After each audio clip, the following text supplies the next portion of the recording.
Yes, it's time for Vet Check with Dr. Troy Cobb from the VCA Central Expressway Animal Hospital.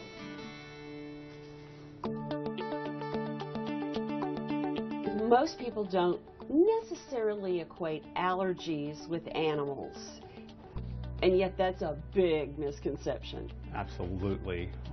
You know, especially in the Dallas area, a lot of dogs have allergies to some degree. We have pollens, grass, dust mites, molds year-round. We don't get that winter break, really. Well, let's talk about some of the patients that you'll be looking at. Barney, what are his issues? So Barney is 13 years old, and he started to have sores on his feet. And I could not get them under control. So we went and saw Dr. Grote, who's a veterinary dermatologist, and diagnosed him with allergies to many grasses, pollens, fleas, and dust mites. And so for Barney, we started a regimen of injections to help his immune system. And then if he's also on a medication to decrease his itch.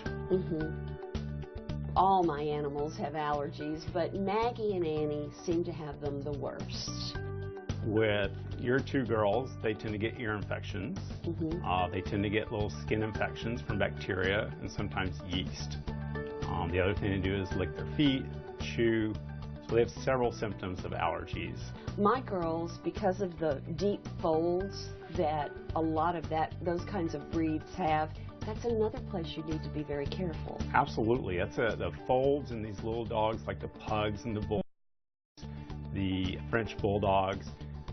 Even if they don't have allergies, those folds like to hold moisture, and then yeast likes to grow, and it's very itchy. When is it time to say, we got to take him to the vet? If your dog is having itchy ears, painful ears, they need to see the veterinarian. Right. If your dog can't sleep at night because they're chewing or itching, they need to see the veterinarian. Yes.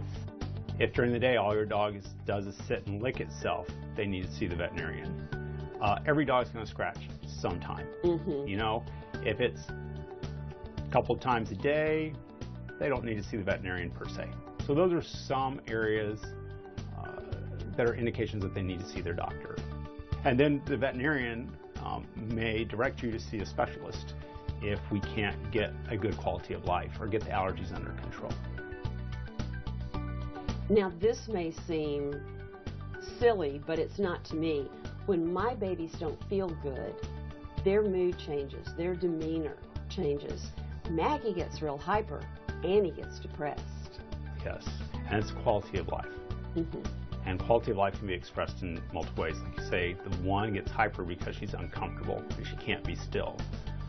Your other kid gets depressed because she doesn't feel good, and probably when she moves around, she's more itchy and she just does not want to move around.